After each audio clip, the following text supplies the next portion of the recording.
Namaskar, I am Manoj Kumar. Welcome to in the program Press Meet. In this program, we cover press conference, media interaction, and a speech of the chief guest at the program. So, without spending so much time, let's go to the event. On that, and now we are doing number of robotic surgeries. So all thanks to you. सबसे पहले जिस तरह से robotic surgery ने cancer, prostate cancer और prostate kidney cancer और urological cancer की field को बिल्कुल रेवोल्यूशनाइज कर दिया, उसी तरह से एक नई चीज़ मैं आपके बीच में लेके आया हूँ जिसे बोलते हैं वाटर वेपर थेरेपी, और अगर ब्रांड नेम इसको बोले तो resume, REZUM, resume pronunciate. For all practical purposes, I'll be shuffling up between these two words, water vapor therapy और resume, one and the same thing. ये प्रोस्टेट के लिए की जाती है। This is a newest form, सबसे advance technology है ये प्रोस्टेट को ठीक करने के लिए। वो वाली प्रोस्टेट जो नॉन कैंसरस एनलार्जमेंट है, बिनाइन प्रोस्टेटिक हाइपरप्लेजिया। क्यों ये एक गेम चेंजर है? क्यों मैं बोल रहा हूँ गेम चेंजर? क्योंकि इसमें ना एनेस्थीसिया की जरूरत है, ना पेन होती है, ना कटिंग होती है, ना एडमिशन की जरूरत है। तो एक तरह से पेशेंट आता है, कराता है और घर जाता है। This is that much easy. Surgeon के लिए भी इजी टू डू है, पेशेंट के लिए भी। पेशेंट मेरे को आके बोलते थे कि हमें प्रोस्टेट है बट सर्जरी से डर लगता है, if only there was some treatment जिसमें पेनलेसली इलाज हो जाए। तो this is the solution for that. So enough said, हम चलते हैं। सबसे पहले मैं प्रोस्टेट के बारे में बताऊंगा। प्रोस्टेट एक फाइब्रोमस्कुलर ग्लैंड होती है। ये 18 से 20 ग्राम की है। ग्लैंड्स तो हमारे शरीर में बहुत ज्यादा है, बट क्यों इसके पीछे पड़े हुए आजकल हम सारे? क्योंकि ये सबसे ज्यादा ट्रबल करने वाली चीजों में से एक है मेल्स में। ये सिर्फ मेल्स में होती है और ये सबसे ज्यादा ट्रबल करती है मेल्स को। एक अपनी कमी है इसमें। तो एक ग्लैंड है, इसका काम क्या है? सेक्स ऑर्गन है। ये वीर्य को बढ़ाने, बच्चा पैदा करने में इसके रोल होता है। I will not go into details. Size इसका अखरोट या गोल्फ की बॉल के जितना होता है। पेशाब का रास्ता ना इसके बीच से जाता है। यही प्रॉब्लम है, यही भगवान ने ऐसे बनाया। तो ये पेशाब की थैली है, ये पेशाब का रास्ता जा रहा है। पेशाब का रास्ता प्रोस्टेट के बीच से निकलता है और लिंग से होते हुए बाहर निकलता है। उम्र के साथ जो है प्रोस्टेट बढ़ती है। ये सबकी बढ़नी है, जो भी मेल है उसकी बढ़नी है। ये this is inevitable, this is side effect of being male. तो वो प्रोस्टेट जो है वो बाहर को भी बढ़ती है और अंदर को भी बढ़ती है। अगर अंदर को बढ़ेगी तो पेशाब के रास्ते को रोक देगी, जिससे रुक के पेशाब आना, पेशाब की धार का कमजोर होना, बार बार इन्फेक्शन होना, और in the later ages kidneys वगैरह डैमेज होती है। राइट। तो आपको बस ये बेसिक मोटा ये याद रखना है कि प्रोस्टेट हर मर्द की बढ़ेगी ही बढ़ेगी। राइट। नॉन कैंसरस एनलार्जमेंट में बोल रहा हूँ मैं, नॉन कैंसर भी। प्रोस्टेट का कैंसर मर्दों में होने वाला सबसे मोस्ट कॉमन कैंसर है। ठीक है, पहले लंग कैंसर होता था, वो छूट गया, वो पीछे 2023 में इसने ओवरटेक कर लिया था प्रोस्टेट का कैंसर। उसके लिए रोबोटिक सर्जरी होती है, वो अलग चीज है। ये मैं बता रहा हूँ नॉन कैंसर एनलार्जमेंट, क्योंकि उम्र के साथ जैसे बाल सफेद होते हैं, नजर कमजोर होती है, शरीर में एक ही चीज है जो बढ़ती है, वो है प्रोस्टेट। जब बढ़ेगी तो पेशाब के रास्ते को रोक देगी तो रुक के पेशाब आना, पेशाब बाहर से नहीं निकलना, पेशाब करने के बाद रह जाना, फ्रीक्वेंसी, अर्जेंसी, रात को बार बार रुकना, करने के बाद दोबारा से भागना, बूंद करके निकलना, जोर लगाना, और लेटर एजेस में ब्लीडिंग, इन्फेक्शन, किडनी डैमेज, ये सारी चीजें होती हैं। Right. So this is the introduction for this. अगर ये चीज पता लगी तो आगे बहुत इजी हो जाएगी चीजें। हमारे पेशेंट थे वो 73 ईयर ओल्ड अभी है, 73 year old. So he was a known case of prostate, BPH था इनको, और इनके प्रोस्टेट इतनी बड़ी हुई थी, नॉन कैंसरस एनलार्जमेंट। तो BPH is non cancerous enlargement of prostate. So BPH था, इतनी बढ़ गई थी कि पानी यूरिन बाहर नहीं निकल रहा था, तो बैक किडनी में बैक जा रहा था, वो किडनी स्वोलन हो गई थी, किडनी डैमेज होना शुरू हो गई, सूज गई थी किडनी। तो उसको बचाने के लिए हम पेशाब की नली डाल देते हैं, बट नली इज टेम्परेरी मेजर। नली तब तक काम करेगी जब तक नली अंदर है। राइट। आप नली निकाल देंगे, फिर से वो रास्ता बंद हो जाएगा, फिर से किडनी डैमेज होगा। So this is an absolute indication for surgery. अगर प्रोस्टेट की वजह से किडनी डैमेज हो रहा है तो दिस इज एब्सोल्यूट इंडिकेशन, करना है। अच्छा नली भी डली हुई थी, सर्जरी करनी थी, बट बार बार इन्फेक्शन हो रही थी। सर्जरी क्यों नहीं कर पा रहे थे? बिकॉज पेशेंट को स्ट्रोक हुआ था। अभी रिसेंटली स्ट्रोक होता है, ब्रेन में क्लॉट जम गया था, और उसके साथ साथ पेशेंट को हार्ट डिजीज थी। 6-7 महीने पहले स्टेंट डाले हुए थे उनके। तो इन दोनों कंडीशंस में ब्लड थिनर्स की बहुत हाई डोज जानी पड़ती है, क्योंकि क्लॉट बना है ना, हमें खून को पतला रखना पड़ता है उस केसेस में। तो ब्लड थिनर की हाई डोज पे थे, और रिसेंट हार्ट अटैक आया था। तो उन्होंने काफी जगह दिखाया, ये कर्नल साहब थे हमारे, काफी जगह दिखाया उन्होंने, बट सबने कहा कि आप रहने दो, अभी नली में रहो, सर्जरी करना बहुत रिस्की है। अगर सर्जरी करेंगे तो DOT, death on table consent देके जानी पड़ेगी आपको, कि आपके साथ कुछ भी हो सकता है। पहले तो हमारे पास ऐसे पेशेंट्स में, ऐसे काफी पेशेंट्स होते हैं जिनको ब्लड थिनर चले, heart attack, prostate old age में होंगे, 70s 80s में, ओल्ड एज में शुगर, BP और हार्ट डिजीज जैसी बीमारियां लग जाती है। ऐसे पेशेंट्स काफी होते हैं, 30-40% of my patients are like this. तो ऐसे केसेस में पहले क्या करते थे, जैसे पहले करते थे TURP में क्या किया हमने, प्रोस्टेट थोड़ा सिंपल है, पेशाब का रास्ता रोका, वो प्रोस्टेट में रोका, और दूरबीन डाली, उसको अंदर से खोखला कर दिया। अच्छा, इसमें कटिंग होती है, ब्लीडिंग होने का खतरा होता है, कटिंग होगी तो दर्द होगी, तो इसके लिए एनेस्थीसिया देना पड़ता है, एंड ब्लीडिंग के चांसेस ज्यादा होते हैं। इसके नेक्स्ट स्टेप आया लेजर से सर्जरी, आपने सुना होगा प्रोस्टेट की लेजर सर्जरी। उससे क्या फायदा था, उसमें कटिंग और कोगुलेशन दोनों साथ में होती है, ब्लीडिंग थोड़ी कम होती है, दर्द थोड़ी कम होती है। बट किसी भी चीज को काटना है तो उसके लिए दर्द होगी, तो उसको पेशेंट को एनेस्थीसिया देना पड़ेगा, पेन रिलीव करना पड़ेगा, बेहोश करना पड़ेगा। बेहोश करते टाइम आपके हार्ट पे प्रेशर पड़ता है, किडनीज पे प्रेशर पड़ता है, ब्रेन पे प्रेशर, हर तरह बेहोशी में भी अपने एक तरह से रिस्क होता है बेहोश करने का भी। दूसरा, कटिंग करेंगे तो ब्लीडिंग होने का चांस होते हैं। तो ये दोनों चीजें ऐसे पेशेंट में हम कर नहीं सकते। तो ऐसे पेशेंट में क्या आंसर निकला हमारे, मतलब what is the next step, क्या एडवांसमेंट आई, आप उसमें क्या एडवांसमेंट है? क्योंकि जो फील्ड ऑफ मेडिसिन, फील्ड कोई भी फील्ड है, दिन ब दिन प्रोग्रेस होती रहती है, ऐसे ही प्रोग्रेस होती है, दिन ब दिन रिसर्च चली, दिन ब दिन नई से नई टेक्निक्स आ रही है।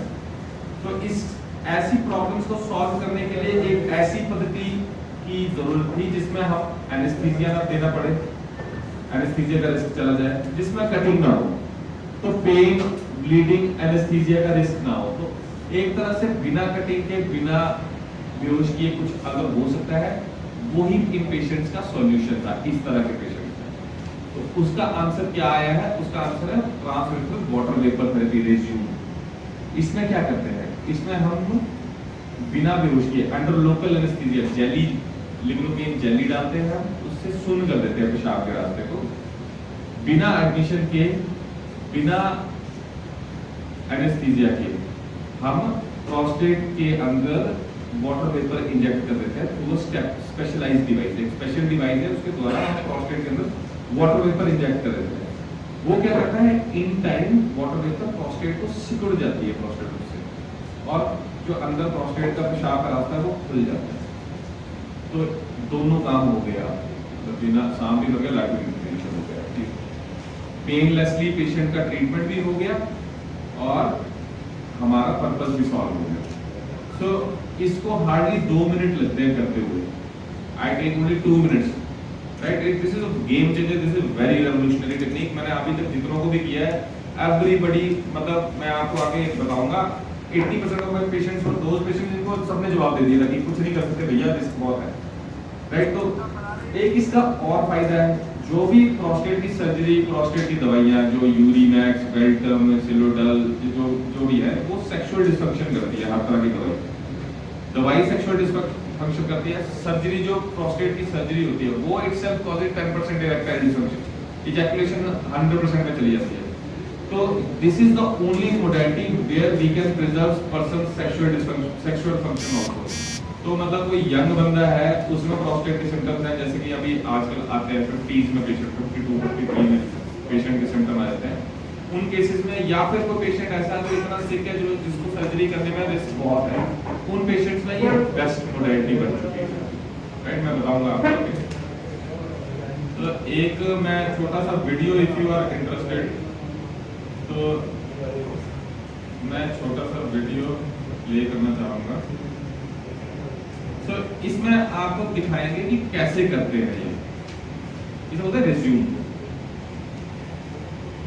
तो हम क्या करते हैं, एक ये प्रोस्टेट का रास्ता बीच से जा रहा है, ये सिकुड़ा पड़ा है, एक स्पेशल डिवाइस के द्वारा एक पतली सी नीडल इंजेक्ट की जाती है प्रोस्टेट के अंदर पेनलेसली, ये पेनलेस होता है सारा, और ये स्टीम इंजेक्ट कर देती है prostate.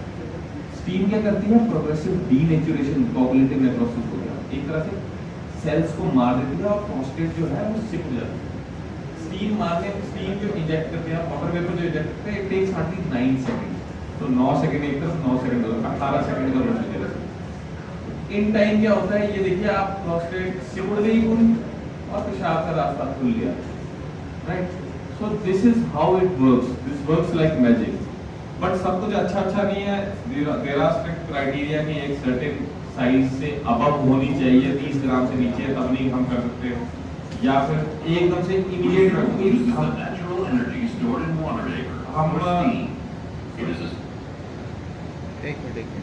So you want to see it again? दोबारा देखना चाहते हैं? So there are something, ये voice over पहले चलाएंगे लगना है। Safe and effective treatment available to relieve symptoms associated with benign prostatic hyperplasia, or BPH. During each 9-second treatment, sterile water vapor is released throughout the targeted prostate tissue. When the steam turns back into water, all the stored energy is released, causing the cells to die. Over time, your body's natural healing response removes the dead cells, shrinking the prostate. With the extra tissue removed, the urethra opens, reducing BPH symptoms. Most patients begin to experience symptom relief in as soon as 2 weeks, and maximum benefit will occur within 3 months. So 2 हफ्ते के अंदर इसका effect आता है। मैं जल्दी 2 हफ्ते तक कैथेटर रखता हूँ, 2 हफ्ते बाद नली निकाल देता हूँ। एक्चुअली कंपनी तो देखिए क्लेम करती थी कि नहीं आप जल्दी निकाल दीजिए 5 दिन में, बट अब आई बर्न माय फिंगर्स, मैं 2 हफ्ते पे ही कैथेटर निकालता हूँ, बार निकालने की जरूरत होती है, right. So real world experience, but real world experience आप बोलोगे कि आप क्या एविडेंस है, स्टडीज क्या बोलती हैं? स्टडीज जो भी हैं, we have studies from various parts of the world, Toronto, actually this was started in, हम लोग आराम से पहले हम देखते हैं कि बाकी के रिजल्ट्स कैसे आ रहे हैं बाकी वर्ल्ड में, फिर हम थोड़ा डर के चलते हैं इंडिया में। तो पूरे वर्ल्ड में जर्मनी, यूरोप, टोरंटो, अमेरिका में सबसे पहले स्टार्ट हुई थी, नॉर्थ अमेरिकन कॉन्टिनेंट में, कनाडा एंड यूनाइटेड स्टेट्स में। वहाँ के लॉन्ग टर्म जो है वो ये बताते हैं, 5 साल बाद का जो एक्सपीरियंस, 5 साल तक फॉलो आ चुका है हमारे पास, 5 साल बाद का जो रिजल्ट्स है एज कंपेयर टू TURP, जिसे जो ट्रेडिशनली आपने सुना होगा TURP, प्रोस्टेट निकालिए, 5 साल बाद results are the same. Patient का flow rate, quality of life, even resume में बेटर है उससे, कुछ स्टडीज ने ये बोला है, राइट। बट एक तरफ आप देखिए कटिंग हो रही है, पेन हो रही है, खून निकल रहा है 4-6 हफ्ते तक, और एनेस्थीसिया का रिस्क है, एनेस्थीसिया का एडिशनल बेनिफिट है, 2 दिन की एडमिशन है, नली लगेगी, मोटी वाली नली 2 दिन तक। एक तरफ ऐसा कुछ नहीं है, तो this is the safest option and practically it has got no complication, right. तो वापस आते हैं अपने केस पे, हमने इनके पेशेंट से एक्सप्लेन किया था, मैंने सब कुछ उनको बताया था। तो we did a water vapour therapy 22 मई 2024 को की थी। मेरे को 2 मिनट लगे थे क्योंकि 35 ग्राम की प्रोस्टेट थी, हार्डली मतलब कि less than 2 minutes. Local anaesthesia में की, हमने जेली डाला, कोई बेहोश नहीं किया था उनको। 1 घंटे के लिए मैंने ऑब्जर्व किया और कैथेटर घर भेज दिया।